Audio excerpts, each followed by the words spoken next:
আসসালামু আলাইকুম। সংবাদে আপনাদের সবাইকে স্বাগত জানাচ্ছি। আমি ফিরোজ তোহা। শুরুতেই সংবাদ শিরোনাম। বাংলাদেশের সর্বশেষ গুরুত্বপূর্ণ আপডেট সংবাদে আপনাকে স্বাগত। শুরুতেই সংবাদ শিরোনাম, পরে বিস্তারিত। প্রথমে জানাবো, দেশে আরও 10 জনের করোনা শনাক্ত।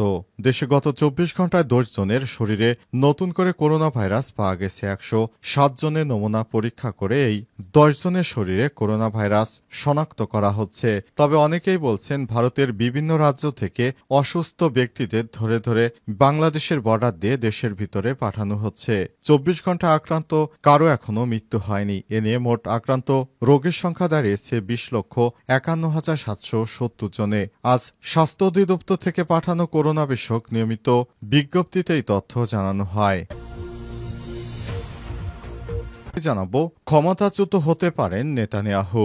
যুদ্ধ অপরাধে অভিযুক্ত ইসরায়েলের প্রধানমন্ত্রী বেঞ্জামিন নেতানিয়াহু সরকার ভেঙে যাওয়ার আশঙ্কায় পড়েছে। ইসরায়েলি পার্লামেন্ট নেসেটে সরকার ভেঙে দেওয়ার জন্য প্রাথমিক ভোটাভুটি হয়েছে। এতে নেতানিয়াহুর ক্ষমতার অবসান হতে চলেছে। এরপর জানাবো, ইলন মাস্কের টেসলার বিরুদ্ধে মামলা করলেন 10,000 ক্রেতা।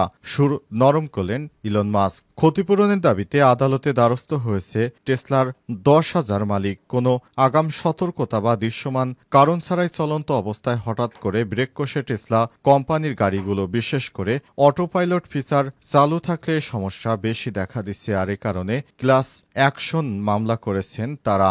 এবার চরম বিপদে পড়েছে ইলন মাস্ক। এদিকে ভারতে ফের করোনায় হানা, নতুন করে 6 জনের মৃত্যু। ভারতে দ্রুত গতিতে বৃদ্ধি পাচ্ছে করোনা সংক্রমণের হার। ইতিমধ্যেই আক্রান্তের সংখ্যা 7,000 ছাড়িয়ে গেছে। সঙ্গে গত 24 ঘন্টায় দেশটিতে এই ভাইরাসে আক্রান্ত হয়েছে আরও 306 জন। মৃত্যু হয়েছে 6 জনের। জানাবো, আরব আমিরাতে 20 বছরের মধ্যে সর্বোচ্চ তাপমাত্রা। সংযুক্ত আরব আমিরাতে মে মাসে তাপমাত্রা রেকর্ড ভেঙে নতুন উচ্চতায় পৌঁছেছে। চলতি বছরের 24শে মে আবুধাবির আল আইন সংলগ্ন সেইহান এলাকায় তাপমাত্রা দাঁড়ায় 51.6 ডিগ্রি সেলসিয়াস, যা গত 20 বছরের মধ্যে সব থেকে বেশি রেকর্ড করা হলো। তবে তার আগে বন্ধুরা, অনুরোধ থাকবে এই সংবাদটিতে একটি লাইক দিন। এই চ্যানেলে আপনি নতুন হয়ে থাকলে আমাদের সংবাদটি দেখতে দেখতে চ্যানেলটি সাবস্ক্রাইব করে রাখুন। কমেন্ট করে বন্ধুরা আপনার মূল্যবান মতামত জানিয়ে দিন আপনি বিশ্বের কোন দেশ থেকে বা বাংলাদেশের কোন স্থান থেকে আমাদের সংবাদটি দেখছেন এবং শুনছেন। আর বন্ধুরা, গাজা যুদ্ধে আপনি যদি নিরীহ ফিলিস্তিনিদের ভালোবেসে থাকেন, কমেন্টে ইয়েস লিখে বিশ্ববাসীকে জানিয়ে দিন। সংবাদটি আপনার সোশ্যাল মিডিয়া ফেসবুকে শেয়ার করে বন্ধুদেরও দেখার সুযোগ করে দিন। এবারে বিস্তারিত। দেশে আরও 10 জনের করোনা শনাক্ত।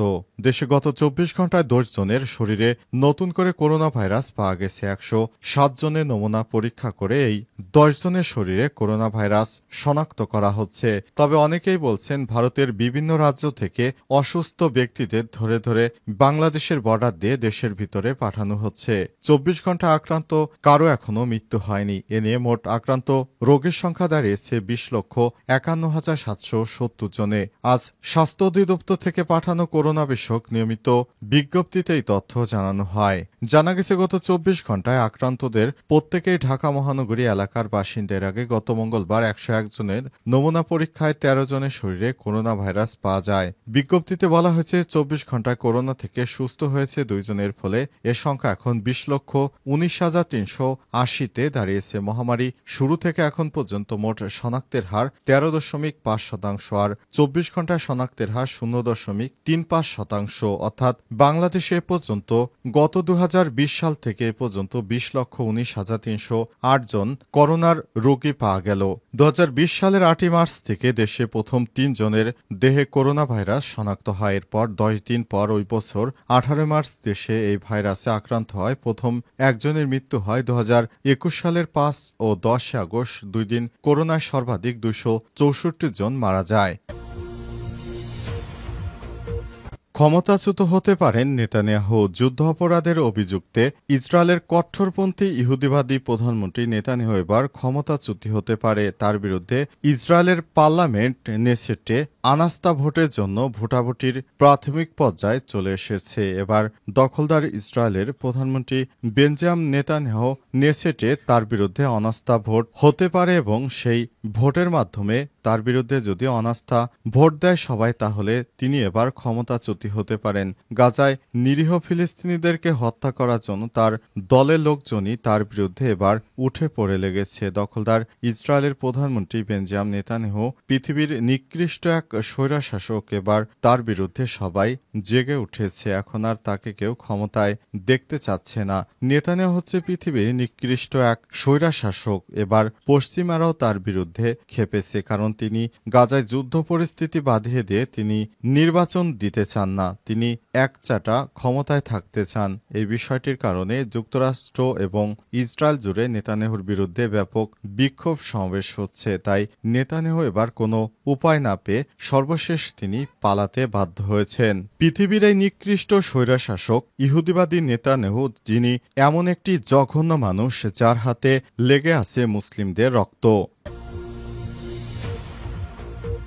ইলন মাস্কের টেসলার বিরুদ্ধে মামলা করলেন 10,000 ক্রেতা।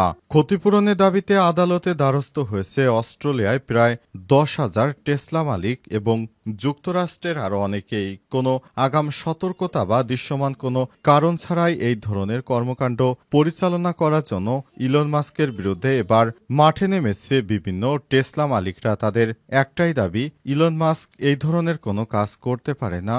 যে টেসলাগুলো তারা কিনেছে সেগুলোতে বিভিন্ন ত্রুটি দেখা দিয়েছে। এতদিন তারা যুক্তরাষ্ট্রের ডোনাল্ড ট্রাম্পের কারণে কোনোরূপ পদক্ষেপ নিতে পারেনি, কিন্তু এখন তারা সেই পদক্ষেপগুলি নিতে শুরু করেছে। তারা জানিয়েছে, আমরা এই পদক্ষেপ নিচ্ছি কারণ ইলন মাস্ক আমাদেরকে অনেক সস্তা মানের প্রোডাক্ট ধরিয়ে দিয়েছে। এতদিন যুক্তরাষ্ট্রের সরকারের সঙ্গে কাজ করার কারণে ইলন মাস্কের বিরুদ্ধে তারা কোনো মামলা দিতে পারেনি। এদিকে ইলন মাস্কের শেয়ারে ধস নামার পর এবং টেসলার পক্ষ থেকে তার বিরুদ্ধে মামলা হওয়ার পর তাই নতুন করে তার সুর নরম করতে শুরু করেছে। তিনি জানিয়েছেন, ডোনাল্ড ট্রাম্পের বিরুদ্ধে তার যা উচিত হয়নি এবং ট্রাম্পের বিরুদ্ধে তিনি যা যা করেছেন সেগুলো অনেক বাড়াবাড়ি হয়ে গেছে, সেটি তার করা উচিত হয়নি। তিনি তার ভুল বুঝতে পেরেছেন, অর্থাৎ তিনি আবার ট্রাম্পের প্রতি তার সমর্থন পুনর্ব্যক্ত করার একটি সতর্কতামূলক বার্তা দিয়েছেন। তবে তিনি আবার ট্রাম্পের সঙ্গে মিশবেন কিনা বা ট্রাম্প তাকে তার দলে মেশাবেন কিনা সেটি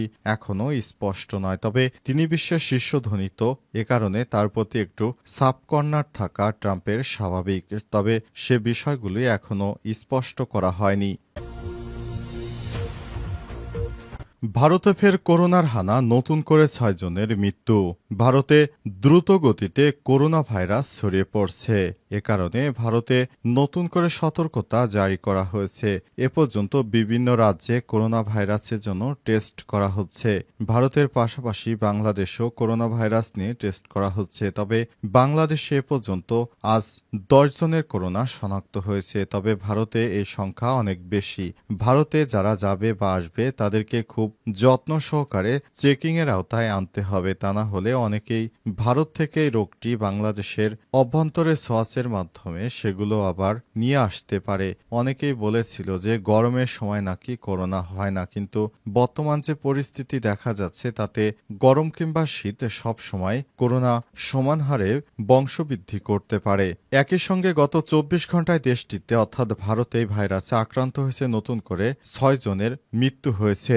ভারতের স্বাস্থ্য মন্ত্রণালয় সর্বশেষ আপডেট জানিয়েছে, গত 24 ঘন্টায় নতুন করে আক্রান্ত হয়েছে 306 জন আর মৃত্যু হয়েছে 6 জনের। এই 6 জনের মধ্যে 3টি মৃত্যু রেকর্ড করেছে কেরালায় 2 জন, কর্ণাটকের আর 1 জন, মহারাষ্ট্রের। মৃতদের মধ্যে 43 বছর বয়সে 1 জন রয়েছে। তার রোগ প্রতিরোধ ক্ষমতা কম ছিল আর বাকি 5 জন সবাই বৃদ্ধ ছিলেন এবং আগে থেকেই জটিল রোগে ভুগছিলেন। ভারতে গত কয়েকদিন ধরেই করোনা আক্রান্তের সংখ্যা হু হু করে বাড়ছে। এর মধ্যে F17, XFG, জেন এক ধরনের বেশি মানুষ আক্রান্ত হচ্ছে। এছাড়াও নতুন করে NB181 নামে নতুন একটি উপধরন শনাক্ত করা হয়েছে। এদিকে করোনা সংক্রমণ বাড়লেও ভারতের গণহারে করোনায় বুস্টার ডোজ দেওয়ার বিপক্ষে মতামত দিয়েছে স্বাস্থ্য বিশেষজ্ঞরা। তারা বলছেন বৃদ্ধ, রোগা প্রতিরোধ ক্ষমতা থাকা ব্যক্তি এবং গুরুতর অসুস্থদের বুস্টার ডোজ দেওয়া যেতে পারে। তারা জানিয়েছেন বুস্টার ডোজ অত্যন্ত ক্ষতিকর, সেটি অবশ্যই এড়িয়ে চলতে হবে। বুস্টার ডোজের কারণে অনেক মানুষের মৃত্যু হয় নাকি, এমনটাই জানিয়েছে তারা।